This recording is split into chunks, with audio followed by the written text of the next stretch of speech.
मैं आप सभी को ग्रेट मॉर्निंग करना चाहता हूं। भूपेश आनंद लेक्चर नंबर 1 की तरफ बढ़ता जा रहा हूं, चलता जा रहा हूं। People who get places are the ones who keep moving. जो चलते रहते हैं जगह उन्हीं को मिलती है यार। आप सभी अपना रजिस्टर ओपन जरूर करें, बिकॉज आपने वो इंट्रो सीरीज के 17 लेक्चर्स मेरे देखे हैं। आइए, ग्रेट मॉर्निंग लेक्चर नंबर 1। मैं आज के इस लेक्चर में कहना चाहता हूं, शट द पास्ट। जो भूतकाल में हो गया, जो कुछ गलतियां हो गई, जो आपने कुछ गलतियां कर दी, shut the past, cut the future, be in present. आप अपना 100% आज दोगे ना, तो आपका फ्यूचर 100% बढ़िया होने ही वाला है यार। Shut the past, cut the future, be in present. आइए, let's start with the journey. आज की इस जर्नी को स्टार्ट करने से पहले मैंने आपको सिटिंग पोस्चर दिखा दिया है। मुझे मालूम है कि I have already shown you so many times, but still अगर आप इस तरह से बैठेंगे तो मुझे ऐसा लगता है, मैं आज भी जब पढ़ता हूँ तो इसी तरह से बैठता हूँ, बेटे थोड़ी एनर्जी ज़्यादा सर्कुलेट होती है। मैं Bhupesh Anand, I am going to start with overheads. मैं सबसे पहले आपको आज के इस लेक्चर में ओवरहेड के बारे में कुछ बताऊंगा कि भाई ओवरहेड का मीनिंग क्या है, ओवरहेड की क्लासिफिकेशन क्या है, ओवरहेड हम कैसे कैलकुलेट करते हैं, ओवरहेड डिस्ट्रीब्यूट कैसे करते हैं, इनडायरेक्ट कॉस्ट क्या होती है, डायरेक्ट कॉस्ट क्या होती है, टाइप्स ऑफ ओवरहेड्स क्या होते हैं, एलोकेशन क्या होता है, अपॉर्शनमेंट क्या होता है। आई will be telling you all that, primary, secondary, absorption, under absorption, but उन सब का मैं लिंक बना के बताऊंगा, रिलेशनशिप दूंगा, उनके बीच में कोरिलेशन कैलकुलेट करूंगा कि आपको लॉजिकली बात समझ आ जाए। तो अगर आपने मेरे लेक्चर्स नहीं भी परचेज किए, मान लेते हैं बेटे स्टार्टिंग के 3-4 लेक्चर्स अगर आपने ओवरहेड्स के देख लिए ना, तो आपको पूरा ग्रिप समझ आ जाएगा कि ओवरहेड के चैप्टर में क्या आपको पता होना चाहिए। अब मैं आज एक बड़ा प्यारा सा फ्लो चार्ट प्रिपेयर करूंगा। मैं आपके सामने रेनॉल्ड की केस स्टडी लेकर आया हूं आज। रेनॉल्ड पेन आप सब यूज करते हैं। मैं आज आपको रेनॉल्ड पेन की फैक्ट्री में ले जाऊंगा, मैं आज आपको रेनॉल्ड के ऑफिस में ले जाऊंगा, मैं आज आपको रेनॉल्ड के सेल्स डिपार्टमेंट में लेके जाऊंगा, मैं आज आपको रेनॉल्ड के रिसर्च एंड डेवलपमेंट में लेके जाऊंगा और आपसे पूछूंगा कि आप बताओ इसमें कौन कौन से एक्सपेंस होंगे, कौन सी कॉस्ट होगी, क्या वो डायरेक्ट होगी, क्या वो इनडायरेक्ट होगी, whether that is indirect material, whether that is indirect labor, whether that is indirect expense। आज से आपने मुझे आंसर देना है। बेटे मैंने 17 लेक्चर्स आपको इंट्रो दिए, कोई मजाक है यार। आप रजिस्टर ओपन करें। आज के इस लेक्चर में मैं भूपेश आनंद क्या क्या कराने वाला हूं। एक तो बेटे बड़ा अच्छा सा ये फ्लो चार्ट कराऊंगा। इस फ्लो चार्ट का रूपरेखा देख लीजिए कैसे है। बेटे मैं ऊपर लिखूंगा ओवरहेड्स, फर्स्ट पार्ट लिखूंगा meaning, what is the meaning of overheads. पता है फिर भी लिखेंगे, नहीं पता फिर तो लिखना ही है। You have to write it down.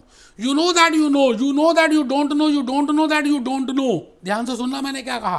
फिर मैं आपको 3 क्वेश्चंस पूछूंगा। आज ही आपसे 3 क्वेश्चंस पूछ लूंगा दोस्त। आप तो तीनों क्वेश्चंस आंसर दे दिए, that this is question number 1, this is question number 2, this is question number 3। Actually में पूरा ओवरहेड का चैप्टर का एक बर्ड आई व्यू आपको मिल जाएगा जब आप उन तीनों क्वेश्चंस का आंसर देंगे। और उसके आंसर के लिए मैंने नीचे 3 ब्लॉक्स बनाए। To answer question number 1 I will be answering answer 1, then answer 2 and then answer 3। और लास्ट में मैं आपको बताऊंगा what is the objective, why I want to do this chapter named as overheads. Bhupesh Anand, आपको ऑलरेडी मैंने classification of cost बताया था। मैंने आपको 6 क्लासिफिकेशंस बताई थी। मैंने फर्स्ट क्लासिफिकेशन बताई थी on the basis of traceability. मैंने आपको लीवाइस जीन्स का एग्जांपल दिया था। मैंने कहा था those cost, those expenses which can be directly traceable with the product, those cost, those expenses which are directly traceable with the service, with that cost centre. अब तो आपको मालूम है बताइए लेक्चर नंबर 15 इंट्रो सीरीज। अगर आप कुछ खर्चा करते हैं और वो सीधा सीधा आप उसको ट्रेस कर सकते हैं और आप ये कह सकते हैं कि ये एक्सपेंस या ये खर्चा मैंने इसके लिए किया है। जैसे मैंने एग्जांपल दिया था कि आपके बर्थडे में आपके 25 स्टूडेंट्स, आपके फ्रेंड्स आए और आपने मैकडॉनल्ड्स का सभी से सभी के लिए एक मैक वेजी बर्गर मंगाया, लेकिन केचप लाना भूल गए। तो आपने केचप की बोतल बाय की और थोड़ी थोड़ी केचप डाल दी। फिर मैंने बताया था दैट वाई, मैं रिपीट करूंगा बेटे, करूंगा, आप बस रजिस्टर ओपन करो ना, मेरे सामने बिल्कुल 100% होके बैठो ना यार। लिखो बेटे, बेटे आज के आने वाले 3-4 लेक्चर्स अगर आपने लिख लिया ना, तो लाइफ में कोई भी एग्जाम आप दोगे ना, आपको प्रॉब्लम नहीं आएगी। बिकॉज मैं आपको फाउंडेशन से बताऊंगा। पहले आपको बताऊंगा रीजन, पहले आपको बताऊंगा ये मुद्दा है, फिर हम चर्चा करेंगे, डिस्कस करेंगे, फिर आप अपने आप मुझे बताओगे कि साहब इसके सॉल्यूशंस हैं, फिर मैं आपको बताऊंगा कि ये सॉल्यूशंस ये ज़्यादा बेटर है, ये ज़्यादा बेटर है, म्यूचुअली डिसाइड करेंगे। उसके बाद ही हम आएंगे कि चैप्टर मैं प्रैक्टिकल क्वेश्चंस के साथ एंड करूंगा। तो भूपेश आनंद आज आप सभी से एक बात ये कहना चाहता है कि बेटे मैं एक ऐसा फ्लो चार्ट प्रिपेयर करूंगा। एक बच्चा नींद आ रही थी, उसने कहा ये भर कैसे गया? बेटे ये दूसरी स्लाइड है, ये पहली स्लाइड में तो मैंने आपको बताना था कि आप अपने पेज में इस तरह का एक डायग्राम बना लें। ओवरहेड कॉस्ट, फर्स्ट पार्ट लिखे मीनिंग, दूसरा पार्ट लिखे 3 क्वेश्चंस, तीसरा पार्ट लिखे आंसर्स, और फोर्थ पार्ट लिखे ऑब्जेक्टिव। आई थिंक आप बात समझ रहे हैं जो मैं कहना चाह रहा हूं। बेटे ओवरहेड कॉस्ट हम आज सबसे पहले डिस्कस करेंगे, what is the meaning of overheads. और उसके लिए आपको मैं दोबारा से एक बार बताऊंगा। मैं बेटे भूपेश आनंद आपको लेके जा रहा हूं पहले रेनॉल्ड की केस स्टडी में, फिर देखेंगे क्या लिखा है, क्या बातें हैं। छोड़ दीजिए, पहले मेरी स्टोरी, मेरी कहानी मुंह जबानी पहले सुन लो, फिर हम उस फ्लो चार्ट को कंप्लीट करेंगे। बेटा मैं अपनी कहानी स्टार्ट कर रहा हूँ। My story is in regard to overheads is, मैं आपको काफ़ी पीछे लेके जा रहा हूँ। कुछ समय पहले की बात है, जब मैंने इंट्रो सीरीज अभी स्टार्ट भी नहीं किया था। आई थिंक मोस्ट प्रॉब्ली पहला या दूसरा लेक्चर रहा होगा। Once upon a time, I started with that cost management. I have told you what I mean by cost, what I mean by costing, what I mean by cost accounting, what I mean by cost accountancy.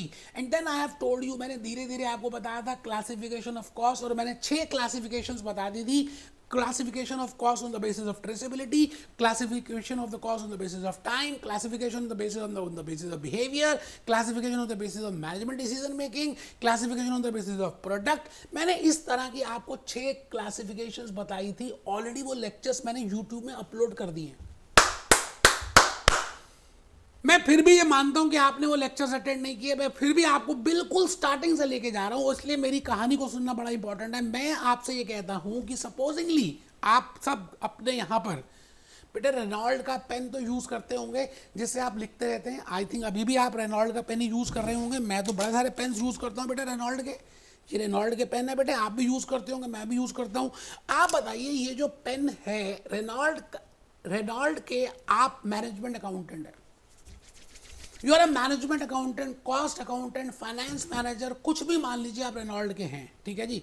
ये Reynold का एक pen है, इसकी cap वैसे मैंने उतार दी है बेटे, कैप होगी पता नहीं कहाँ है अभी, कैप उतार दी है। मैंने कहा कैप भी होती है, ये एक पेन है बेटे आपके सामने। आपको क्या लगता है कि ये जब पेन को हम बनाते होंगे as a Reynold company, as a management accountant of the Reynold company, मैंने बेटे पेन को खोल भी दिया, एक कैप है, एक इसकी आगे की ये जो ढक्कन है जो भी है, एक ये पीछे की बॉडी है, ये मैंने इसको किया स्क्वीज, और ये आपके सामने एक पेन आ गया। आप बताइए जी, इसको बनाने के लिए क्या क्या तरह के खर्चे, क्या क्या तरह की कॉस्ट रेनॉल्ड ने इनकर की होगी। पहली बात मैं आपको ये बताऊं कि if I see this pen, तो मुझे ना एक प्लास्टिक की बॉडी दिख रही है, ये प्लास्टिक की बॉडी दिख रही है बेटे, ये प्लास्टिक की बॉडी दिख रही है, और इसके अंदर एक रिफिल दिख रही है, और इसके अंदर इंक भी दिख रही है ना। इट मीन्स जो मैं डायरेक्टली अपनी आंखों से ट्रेस कर सकता हूं, जो मैं देख सकता हूं, जिसका डायरेक्ट रिलेशनशिप है, जो मैंने रीजनेबली खर्चा कर दिया है, और मैं अगर उसकी कॉस्ट कैलकुलेट करना चाहूं, तो मैं ये मोटा मोटी कह सकता हूं कि भाई साहब इस पेन को बनाने में एक तो ये बॉडी का जो खर्चा हुआ, प्लास्टिक की बॉडी लगी, इसमें रिफिल डली, उसके अंदर इंक डली, that is a material cost, and that too it is a direct material cost because I can easily trace that. But क्या लगता है, ये जो पेन बनाना होगा कि अपने आप मशीन्स में बन गया होगा, या कुछ वर्कर्स भी खड़े होंगे बेटे प्रोड्यूस करने के लिए इस पेन को? नो डाउट कुछ वर्कर्स बेटे मशीन में खड़े होंगे। रेनॉल्ड कंपनी का फैक्ट्री डिपार्टमेंट में अभी दिखा रहा हूं आपको. There must be some workers who are standing you know and they are producing these types of pens. अच्छा, वो जो वर्कर्स होंगे वो डायरेक्टली इस पेन को मैन्युफैक्चर कर रहे होंगे, इसलिए हम जो भी कॉस्ट, जो भी पैसे उन वर्कर्स को पे करेंगे, that is named as direct labor. I think we have discussed in detail what I mean by direct material, what I mean by direct labor and what I mean by direct expenses. अब आप ये बताइए, आप India में हैं और आप इस इंडिया में रेनॉल्ड पेन को मैन्युफैक्चर कर रहे हैं. आप मैन्युफैक्चर ही नहीं कर सकते क्योंकि रेनॉल्ड ने इसका ट्रेडमार्क और पेटेंट लिया हुआ है. तो आपके पास अगर राइट है तो आपको पर पेन की एक रॉयल्टी देनी पड़ेगी बेटा. रेनॉल्ड को पर पेन का रॉयल्टी पे करना पड़ेगा, और वो जो पर पेन रेनॉल्ड का जो आप रॉयल्टी पे करेंगे, that is named as direct expense. मैं रिपीट कर रहा हूं. आई रिपीट, मैंने कहा इस पेन को प्रोड्यूस करने के लिए, इस पेन को मैन्युफैक्चर करने के लिए रेनॉल्ड ने कुछ तो डायरेक्ट कॉस्ट इनकर की होगी और कुछ इनडायरेक्ट. मैं आज जो यहाँ पे खड़ा हूं ना, यही तो बताना चाहता हूं कि डायरेक्ट कॉस्ट वो होती है जो आप डायरेक्टली ट्रेस कर सकते हैं, आप डायरेक्टली कह सकते हैं, आप अपनी आंखों से देख सकते हैं कि भाई ये खर्चा हुआ होगा, ये मटेरियल होगा, ये डायरेक्ट वर्कर्स होंगे, ये हमने रॉयल्टी पे की होगी. So this is direct cost. But आज का ये जो लेक्चर है बेटे, मैं डायरेक्ट कॉस्ट के लिए नहीं कर रहा. मैं आपको आज जो बताना चाहता हूं दैट इज इनडायरेक्ट कॉस्ट. क्या लगता है आपको, क्या लगता है बेटा, रेनॉल्ड एक कंपनी जो पेन बनाती है बेटे, वो वर्कर्स खड़े हैं वहां पर वर्कर्स खड़े हैं. अच्छा, ये पेन जब बना रही है तो ये बेटे, ये पेन की जो रिफल है एक मशीन में बनती है. अच्छा, उस मशीन में ऑयलिंग करनी पड़ती है, तेल डालना पड़ता है, नहीं तो चलती नहीं है मशीन. सफाई करनी पड़ती है उसकी. क्या लगता है बेटे, वो जो ऑयल हम उस मशीनरी में डाल रहे हैं, and that machinery is doing production for so many number of pens, that is also a cost, and that is not for a particular pen. एक पेन को बनाने के लिए हमने वो इनकर नहीं की बेटे, वो मशीन में इनकर हुई और मशीन ने हजारों पेन बना दिए. तो मैं कहूंगा the cost which can not be directly traceable to a particular cost centre, जो मैं एक पर्टिकुलर प्रोडक्ट के लिए, एक पेन के लिए, एक कॉस्ट सेंटर के लिए नहीं कह सकता.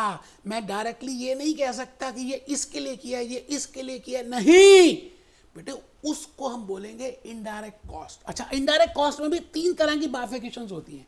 मैंने जो अभी एग्जांपल दिया ऑयल का, दैट इज इनडायरेक्ट मटेरियल. अच्छा, आप मुझे बताओ, जो वर्कर्स काम कर रहे होंगे रेनॉल्ड्स का पेन बनाने में, लेबरर्स जो वर्क कर रहे होंगे, कई बार वो बीड़ी सिगरेट पिएंगे, कई बार वो गप्पे मारेंगे, टाइम वेस्ट करेंगे. तो बेटा, उनके ऊपर एक सुपरवाइजर होगा या नहीं होगा? Who will supervise their work, कि काम ठीक तरह से कर रहे हैं, नहीं कर रहे, कहीं ज़्यादा बातें तो नहीं कर रहे, कहीं ज़्यादा बीड़ी सिगरेट तो नहीं पी रहे. It means that supervisor is also is a cost which Reynold company must be paying. But that supervisor is not doing production. That supervisor is not directly related to the production. But rather that supervisor is supervising the workers' work. जो workers directly काम कर रहे हैं उस pen को produce करने के लिए. इसका मतलब जो सुपरवाइजर को हम पे कर रहे हैं, मैं नहीं पे कर रहा, रेनॉल्ड कंपनी जो पे कर रही है, मैं कहूंगा दैट इज इनडायरेक्ट लेबर. इसी तरह से रेनॉल्ड ने क्या पता उस डिपार्टमेंट का मैनेजर अपॉइंट किया हो, फैक्ट्री का मैनेजर, जहां पे बड़ी सारी मशीन्स हैं, आवाजें आ रही हैं, धाएं धाएं धाएं धाएं, हजारों वर्कर्स हैं, काम चल रहा है, सुपरवाइजर्स हैं, उन सबको मैनेज करने के लिए एक फैक्ट्री का मैनेजर अपॉइंट किया रेनॉल्ड्स ने. अब बेटे, फैक्ट्री का जो मैनेजर है उसकी जो सैलरी दे रहे हैं वो एक पेन के लिए नहीं किया उसने बेटे. वो फैक्ट्री जो मैनेजर की सैलरी रेनॉल्ड्स पे कर रही है, not paying for a particular cost centre, not paying for a particular type of pen, rather it is being incurred for all the products which are being manufactured in that factory. तो जो manager की salary है that is indirect cost.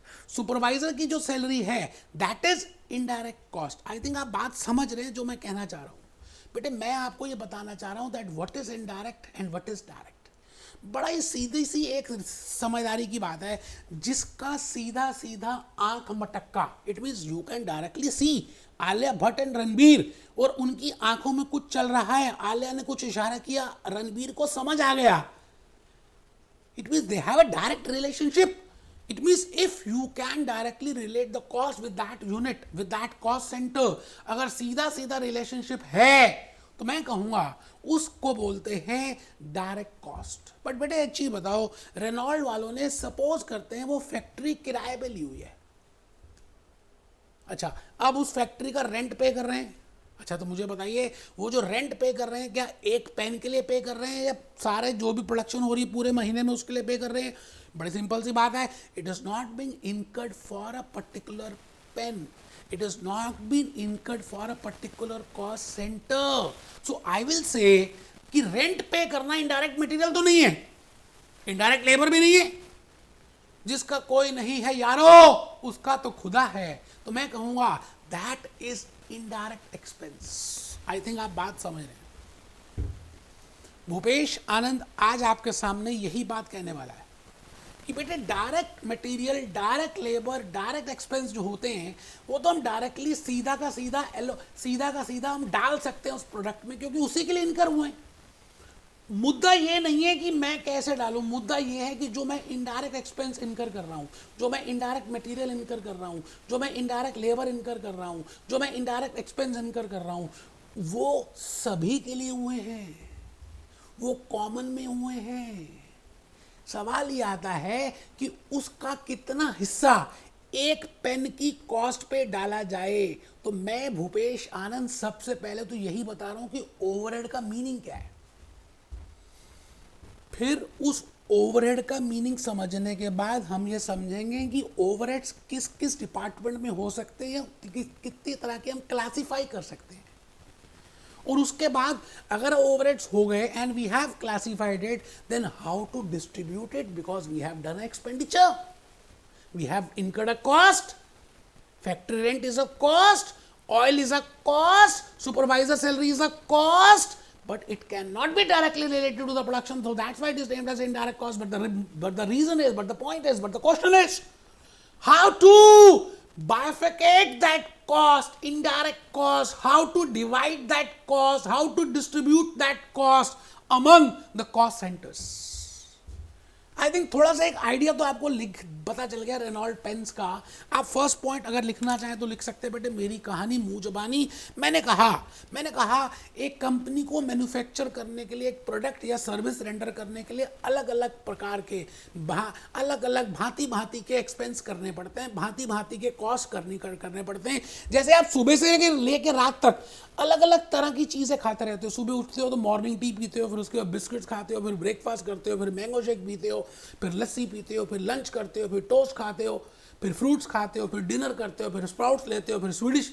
बेटे कितने तरह की चीज़ें आप इनकर खाते हो पूरा दिन, जिससे आपको कार्बोहाइड्रेट्स, फैट्स, प्रोटीन्स मिलते हैं. इसी तरह से एक मैन्युफैक्चरिंग एंटिटी, मैंने आज एग्जांपल दिया रेनॉल्ड पेन्स का, that Reynold company has to incur different types of expense. And similarly if I as a Bhupesh Anand classes is rendering services to you, क्या लगता है मुझे नहीं कॉस्ट इनकर करनी पड़ती होगी? बेटे हजारों तरह के खर्चे मीट करने पड़ते हैं जो आपको दिखते भी नहीं है. तो आप फर्स्ट पॉइंट लिखिए, फॉर मैन्युफैक्चरिंग अ प्रोडक्ट और रेंडरिंग अ सर्विस. या तो मैं प्रोडक्ट बना रहा हूँ या कोई सर्विस दे रहा हूँ, या तो मैं कोई कॉन्ट्रैक्ट बना रहा हूँ, ब्रिज बना रहा हूँ, या मैं कोई कार बना रहा हूँ एज ए मारुति सुजुकी, और I am preparing manufacturing a pen for Reynolds pen, और I am manufacturing paints for Nerolac paints, और I am rendering services as HDFC Bank, as ICICI, as Bhupesh Anand classes. कुछ भी हम कर रहे हैं तो उसके लिए we have to incur different types of expense. बेटे अगर आप मेरा फर्स्ट लेक्चर या सेकंड लेक्चर जो इंट्रो सीरीज का है, जिसमें मैंने क्लासिफिकेशन ऑफ कॉस्ट बताया है and specifically on the basis of traceability बताया है, अगर आप उसको अटेंड कर लें तो आपको काफ़ी सारी बातें और लॉजिकली क्लियर होंगी. कोई बात नहीं, फिर भी मैं स्टिल कोशिश पूरी कर रहा हूँ कि आपको पूरा का पूरा एक आइडिया दूँ. स्टिल बेटा थोड़ा सा, जब मैंने पूरा लेक्चर उसी चीज़ में डिवोट किया और आज मुझे ओवरहेड्स बताने हैं, ओवरहेड्स का साथ साथ थोड़ा सा वो बता रहा हूँ, तो थोड़ा सा शायद कमी हो सकती है. तो आप उस लेक्चर को देखेंगे तो अच्छा लगेगा. मैंने कहा a company, let it be Reynold pens, let it be Maruti Suzuki, let it be any company, for a manufacturing company who is producing a product, और a rendering company rendering services, different types of cost. आज तक की, अभी तक की चर्चा में मैंने कहा कॉस्ट अलग अलग प्रकार की इनकर करनी पड़ती है। मैंने ब्रॉडली कहा ऐसी कॉस्ट जिसका सीधा सीधा रिलेशनशिप है उस कॉस्ट सेंटर से, और हम ये कह सकते हैं कि ये इसी के लिए इनकर की है, तू मेरा मैं तेरी। जब कॉस्ट कहती है कॉस्ट सेंटर तू मेरा, कॉस्ट सेंटर कहता है मैं तेरी, दोनों हम साथ साथ हैं, हम साथ साथ हैं। It means that cost which is directly related is direct cost. तो मैंने कहा अलग अलग तरह की कॉस्ट इनकर करनी पड़ती है। ब्रॉडली हम कह सकते हैं डायरेक्ट कॉस्ट और इनडायरेक्ट कॉस्ट। डायरेक्ट कॉस्ट से मैंने एक एरो नीचे लिया, आपने भी लेना बेटे। एक बच्चों को नींद आ रही है, थप्पड़ मारने का मन कर रहा है, यहां सब कुछ बेटे इस समय तो बड़ा इंपॉर्टेंट है, आपका ध्यान से अलर्ट होकर बैठना।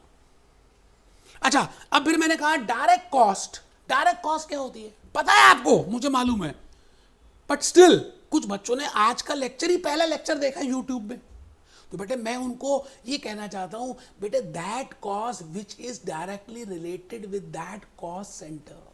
जैसे मैंने अभी रेनॉल्ड कंपनी का रेनॉल्ड पेन का एग्जांपल लिया, तो आप एरो डाल के लिखें विच इज डायरेक्टली रिलेटेड और कनेक्टेड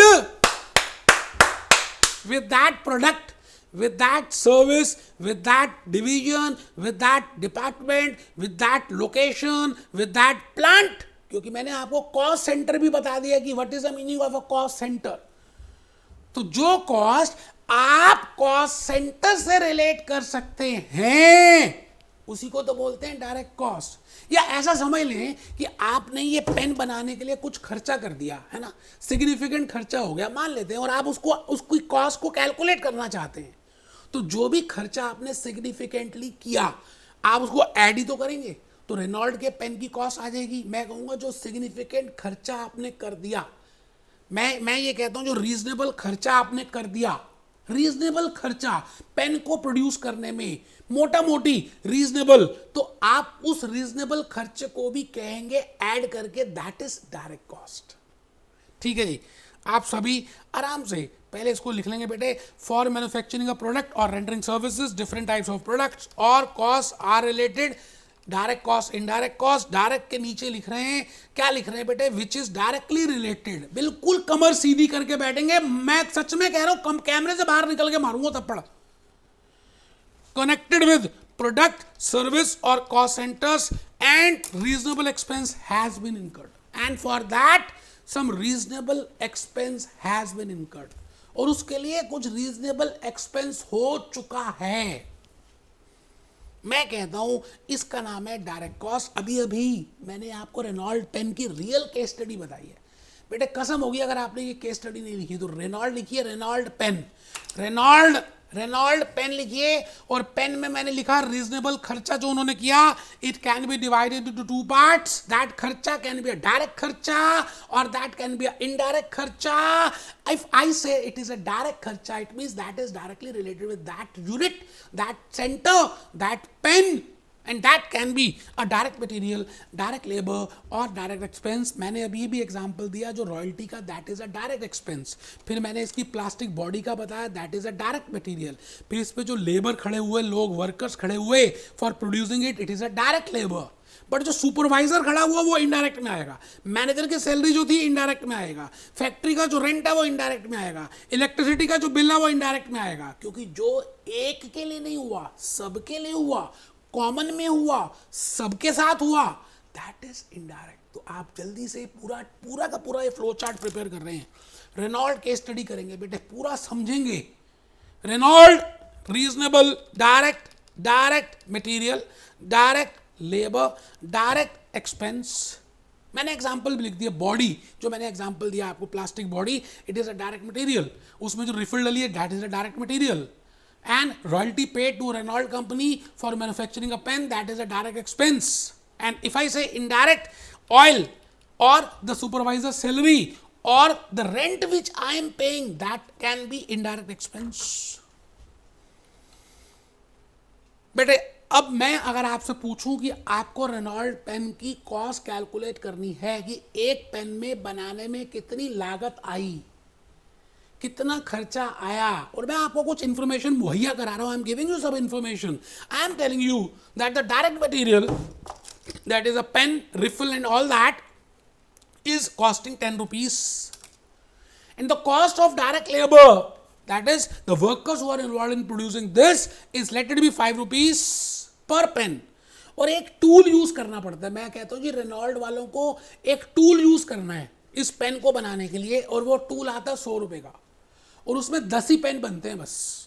इसका मतलब मैं 100 रुपीज डायरेक्टली एक पेन में डायरेक्टली नहीं डाल सकता, मुझे इसको बांटना पड़ेगा, क्योंकि ये कॉस्ट डायरेक्ट नहीं है. इसका मतलब जो कॉस्ट मैं सीधा सीधा एक पेन की कॉस्ट में कैलकुलेट करने के लिए ऐड कर सकता हूं उसको डायरेक्ट बोलते हैं, और जो कॉस्ट मैं ऐड नहीं कर सकता उसको मैं कहूँगा मुझे डिवाइड करना पड़ेगा, बांटना पड़ेगा. जैसे मैंने एग्जांपल दिया 100 रुपीज़ की टूल की कॉस्ट है और 10 पेन्स बना सकते हैं. 10 पेन बनाने के बाद टूल खराब हो जाएगा, नया टूल लेना पड़ेगा.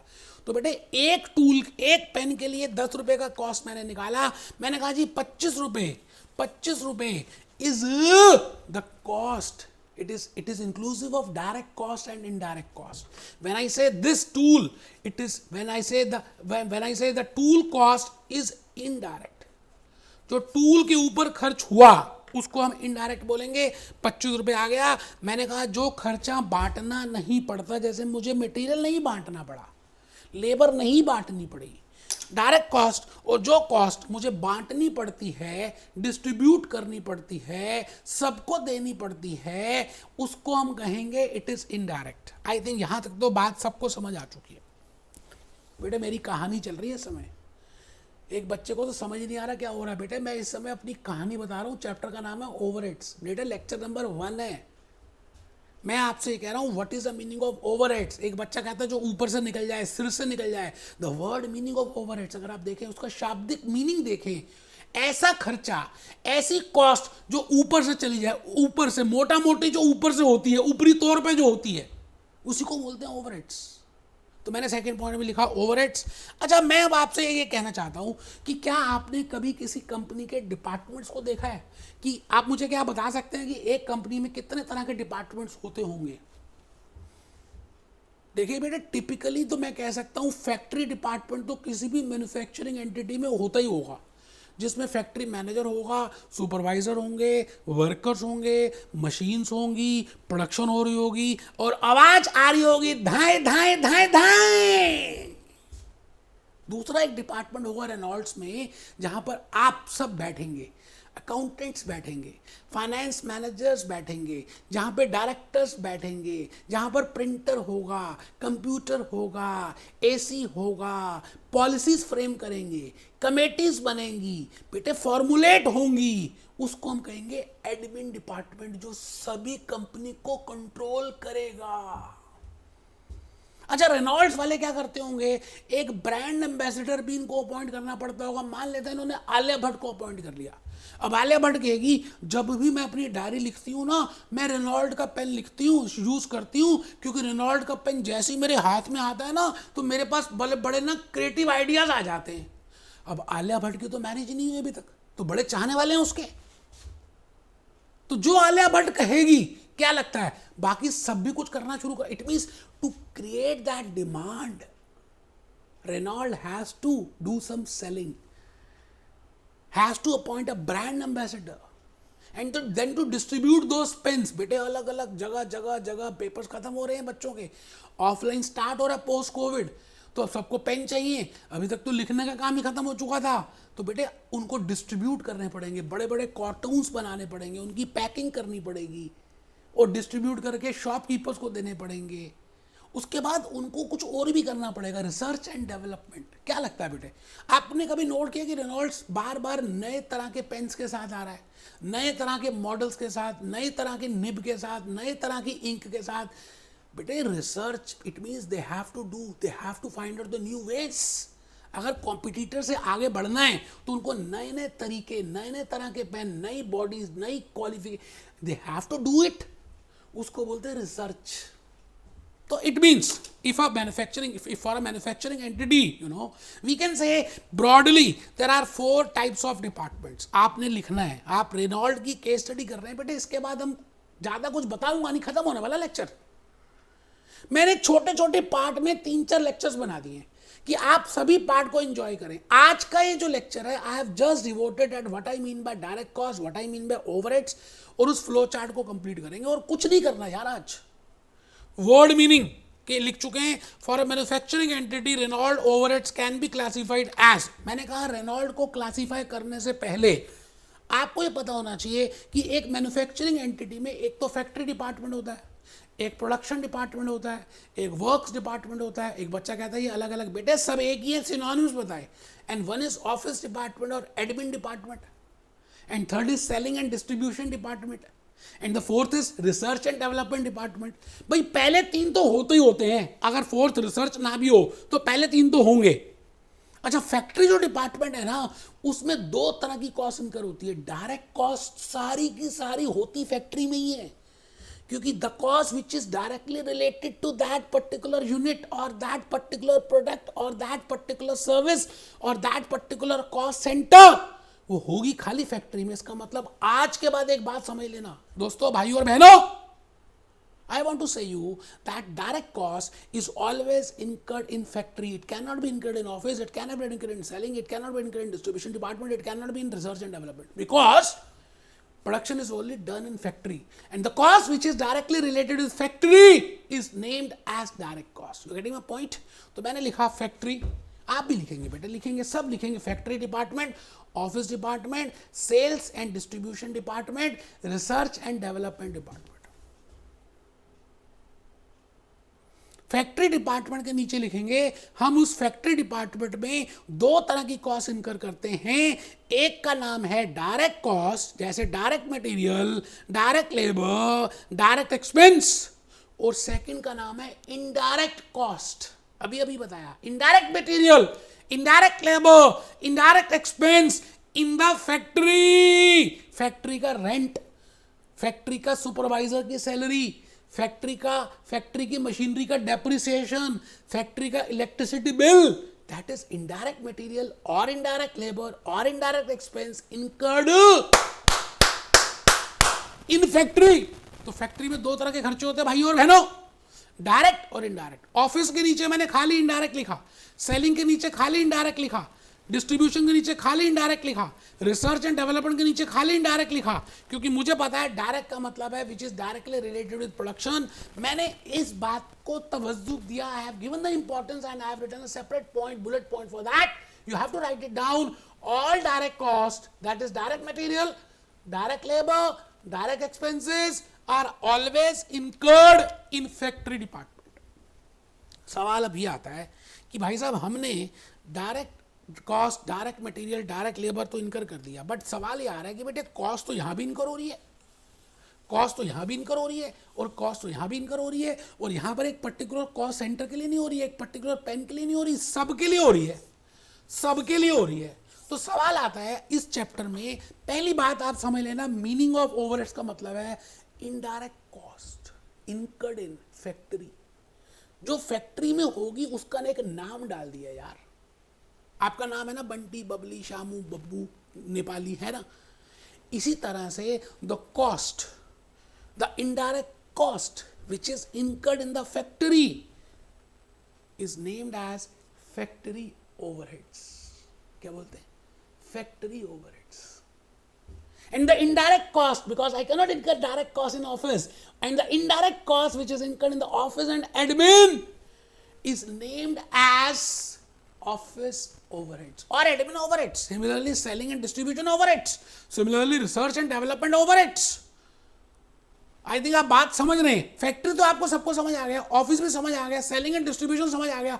अभी एक बच्चा कहता सर ये बताओ रिसर्च एंड डेवलपमेंट क्या होता है। बेटा आप मुझे बताओ, कोविड सिनेरियो के बाद आज हम पोस्ट कोविड सिनेरियो में एंटर कर चुके हैं। आपको पता है वैक्सीन को निकालने के लिए पहले रिसर्च हुई थी, हमें नहीं पता था वैक्सीन बन भी जाएगी या नहीं बन जाएगी। कितनी फार्मास्यूटिकल कंपनीज ने कितने साइंटिस्ट को बिठाया, बुलाया और रिसर्च करने को कहा। जब आप एक नए प्रोडक्ट को ढूंढने की मेहनत करते हो, मुशक्कत करते हो, मटेरियल खर्च करते हो, एपरेटस लगाते हो with the thought that you can invent a new product, पता नहीं होगा या नहीं होगा, uncertainty is there, that is named as research. अच्छा, जब हमें पता चल गया कि ठीक है ये कोविड शील्ड की जो वैक्सीन है बिल्कुल ठीक है, अब हम इसको आगे कर सकते हैं, तो उसके बाद उसको कमर्शियल यूज में उसकी प्रोडक्शन को शुरू करना, उसको बोलते हैं development. My dear friends, there is a difference between research and development. Research का मतलब है नए प्रोडक्ट को, नए प्रोसेस को ढूंढना, निकालना, बनाना, और उसके बाद जब वो पता चल जाए तो उसको इम्प्लीमेंट करना कमर्शियल यूज के लिए, उसको डेवलपमेंट बोलते हैं। तो there are 4 types of classification of overheads my dear friends. The first is production overheads, I can name it as works overhead, I can name it as production factory overheads, and the second is office overheads or admin overheads, and the third is selling and distribution overheads, and the fourth is research and development overheads। आराम से, कुछ मुश्किल है नहीं बेटे, बेटे ईमानदारी से बता रहा हूं आपको, सबको मैं यही बात कह रहा हूं कि आज आप सभी ने जाने से पहले एक बिग क्वेश्चन लिख के जाना है, बस बेटा लास्ट है, फिर फ्लो चार्ट कंप्लीट करेंगे, खत्म। अब मैं आपसे ये कहना चाहता हूं कि जो इलेक्ट्रिसिटी का बिल आ रहा है, जो फैक्ट्री का रेंट पे हो रहा है, जो सुपरवाइजर की सैलरी है, जो मैनेजर की सैलरी है, जो अकाउंटेंट की सैलरी है, जो आलिया भट्ट की ब्रांड एम्बेसडर की सैलरी है, और जो रिसर्च के खर्चे हैं, वो सब भी तो उन्हीं प्रोडक्ट्स के लिए इनकर हो रहे हैं।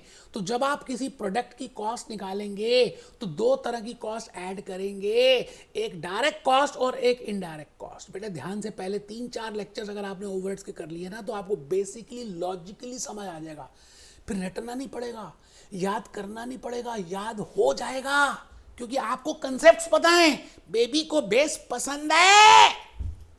तो मैं आपसे आज यही बात कर रहा हूं, अपनों से अपनी सी बात, कि यार एक रेनॉल्ड कंपनी ने खर्चे तो और भी बड़े सारे किए, तो जब उसको रेनॉल्ड के पेन की कॉस्ट निकालनी होगी तो वो 2 तरह के खर्चे ऐड करेगा, एक डायरेक्ट खर्चे और एक इनडायरेक्ट खर्चे, दोनों ऐड कर दिए। सवाल ये आता है कि इनडायरेक्ट खर्चे तो अलग अलग पेनों पे इनकर हुए हैं, अलग अलग मॉडल्स पे इनकर हुए हैं, कॉमन हुए हैं, तो उनको, पहली बात, उन इनडायरेक्ट खर्चों का नाम है ओवरहेड्स। दूसरी बात, उनको किस तरह से ऐड किया जाए, बांटा जाए, डिस्ट्रीब्यूट किया जाए, किस में, उन प्रोडक्ट्स में, इसको बोलते हैं ओवरहेड डिस्ट्रीब्यूशन। तो आने वाले लेक्चर्स जो है ना बेटे, वो ओवरहेड डिस्ट्रीब्यूशन की बातें करेंगे। आई थिंक आपको मुद्दा समझ आ गया है। अच्छा जी, तो मैं आपसे बिग क्वेश्चन के लिए कहता हूं, आप लिखेंगे a treatment of indirect cost. It means the indirect cost which is incurred in factory, the indirect cost which is incurred in office, the indirect cost which is incurred in selling, the indirect cost which is incurred in research and development। इन चारों departments में जो भी cost incur हुई है बेटे, हम उसी को कहते हैं how to do the treatment for that. जैसे मैंने अभी एग्जांपल दिया, electricity bill, it can be for office, it can be for sales, it can be for for research and development, it can be for factory, or the rent, or the supervisor salary, as a case may be। तो सवाल ये आता है कि अब हम उन सब को समझने के लिए, मैंने आपको कहा शुरू के 3-4 लेक्चर्स बड़े इंपॉर्टेंट हैं बेटे। जो ओवरहेड्स हैं, जो नेक्स्ट लेक्चर से काम कहानी शुरू होगी किस्मत की, अभी खत्म थोड़ी हुआ ये लेक्चर, सीधी होके बैठो यार। Now to understand, now to answer this question, that what is a big question, that how to treat that indirect cost, how to do that accounting, how to distribute it, उसके लिए आपको कुछ ज्ञान होना चाहिए इस मटके का। मैंने एक मटका बना दिया बेटे। नेक्स्ट लेक्चर से मैं आपको इस पूरी बात का ज्ञान देने के लिए मुझे आपको 3-4 बेसिक बातें पहले बतानी पड़ेंगी। मुझे ये बताना पड़ेगा कि टाइप ऑफ डिपार्टमेंट्स कौन से होते हैं, what I mean by production department, and what I mean bye service department, what I mean bye research and development, what I mean bye repair and maintenance, what I mean bye warehouse. इसका मतलब department कितने प्रकार के होते हैं। वैसे मैं आपको बता दूं, there are 2 types of departments, one is production department and second is service department. मैं आपको बताऊंगा नेक्स्ट लेक्चर में कि मैं इनको अलग अलग क्यों करना चाहता हूँ। ठीक, दूसरी बात, I have to tell you for distributing, my objective is I want to distribute that indirect cost, I want to distribute that overhead cost। उसके लिए मुझे पता होना चाहिए the meaning of allocation, what I mean by allocation, what I mean by apportionment, what I mean by primary distribution, what I mean by secondary distribution। इतना सब करने के बाद मैं आपको बताऊंगा मुझे absorption कैलकुलेट करना है। वो सारी कॉस्ट खींच के मैं यूनिट में एब्जॉर्ब, मैं सेंटर में एब्जॉर्ब करा दूंगा। जैसे जैसे जैसे भगवान ना करे किसी का ब्लड निकल रहा हो तो हम कॉटन से क्या करते हैं, उसको एब्जॉर्ब कर लेते हैं कि वो सारा ब्लड एब्जॉर्ब हो गया उस कॉटन में। तो मैं भूपेश आनंद आपको एक बड़े लंबे से प्रोसेस के साथ 3-4 लेक्चर के छोटे छोटे लेक्चर्स के प्रोसेस के साथ इस पूरे मटके को कराऊंगा बेटे। एक बच्चा कहता है मटका बनाना बेटे, मैंने कहा बनाना है। The point is I want to tell you that how direct material, direct labour I can directly add direct expense, but how much indirect expense I have to add, how to add that factory overheads, how much office overheads I should add, how much selling overheads I should add. For that I should be aware of these things. ये basic बातें मुझे पता होनी चाहिए, जैसे types of departments मुझे पता होना चाहिए, एलोकेशन एंड अपॉर्शनमेंट मुझे पता होना चाहिए, प्राइमरी एंड सेकेंडरी डिस्ट्रीब्यूशन मुझे पता होना चाहिए, एब्जॉर्प्शन रेट, एब्जॉर्प्शन मुझे पता होना चाहिए। ये 4 बातें मुझे पता होनी चाहिए। आइए जी, भूपेश आनंद के साथ मैंने आज आपको जहाँ छोड़ा था वहीं से पकड़ रहा हूँ बेटे दोबारा से। सर कहाँ छोड़ा था बेटे? मैंने आपको ये कहा था ना आज हम फ्लो चार्ट बनाएंगे। अभी मैंने विकीपीडिया से, अभी मैंने गूगल से, अभी गाना भी दिखाना यार, 5 मिनट की तो बात रह गई है। आप सभी इस फ्लो चार्ट को कंप्लीट कर रहे हैं, अब समझ आएगा आपको ये फ्लो चार्ट। बेटे फर्स्ट लिख रहे हैं meaning of overheads. When I say overheads I mean it is indirect cost, I mean it is indirect material, I mean it is indirect labor, and I mean it is indirect expense. That is named as overheads. We have already discussed that. Now, if I want to really understand the costing, if I want to really find out how much amount of overheads I should add in a product or in a cost center, I have to answer these 3 questions. आपको मेरे 3 questions का answer देना पड़ेगा। Question number 1, how overheads are classified. Overheads को हम कैसे classify कर सकते हैं? जैसे मैंने अभी भी बताया, factory overheads, office overheads, selling overheads, research and development overheads. इसका मतलब पहले क्वेश्चन का तो आंसर आज हमने कर ही लिया। अच्छा, दूसरा क्वेश्चन जो नेक्स्ट लेक्चर से स्टार्ट होगा, what I mean bye allocation. लिखिए व्हाट इज एलोकेशन। फिर दूसरे में जगह नहीं थी, मैंने लिखा अपॉर्शनमेंट। फिर जगह नहीं थी, मैंने लिखा प्रोडक्ट प्राइमरी डिस्ट्रीब्यूशन। फिर जगह नहीं थी, मैंने लिखा सेकेंडरी डिस्ट्रीब्यूशन। आप सभी ने लिखने हैं, ये फ्लो चार्ट प्रिपेयर करना है, मैं सच में कह रहा हूं आपको। फिर next question 3, what is absorption, what I mean by under absorption, what I mean by over absorption, what are the methods of secondary distribution, सब बताऊंगा। आप बस टेबल फ्लो चार्ट पूरा बनाइए। मीनिंग ऑफ ओवरहेड सबने लिख लिया, 3 क्वेश्चंस लिख लिए। बेटे इस 3 क्वेश्चंस का आंसर करने के लिए मुझे 3 आंसर्स आपको देने पड़े, बस यही है ओवरहेड्स। एक बर्ड आई व्यू मिल गया कि भाई मुझे ये करना है, ऐसे ऐसे ऐसे ऐसे ऐसे ऐसे, in order to answer question number 1, that what I mean by overheads and what are the classification of overheads. I have written, बेटे मैंने क्या क्या लिखा देखो ना, फैक्ट्री ओवरहेड्स आप लिखो ना बेटे, एडमिन ओवरहेड्स आप लिखो ना बेटे, सेलिंग एंड डिस्ट्रीब्यूशन ओवरहेड्स, कसम होगी बेटे सब लिखेंगे, कमर सीधी करके लिखेंगे, सेलिंग एंड डिस्ट्रीब्यूशन ओवरहेड्स। और 4th research and development overheads आप सभी लिख रहे हैं। इथिकली बेटे मैं जब कह रहा हूं तो आप लिख रहे हैं, मुझे खून दो मैं आजादी दे दूंगा। Second is question number 2 is what I mean by allocation, what I mean by apportionment, what I mean by primary distribution, what I mean by secondary distribution, what are the methods of secondary distribution।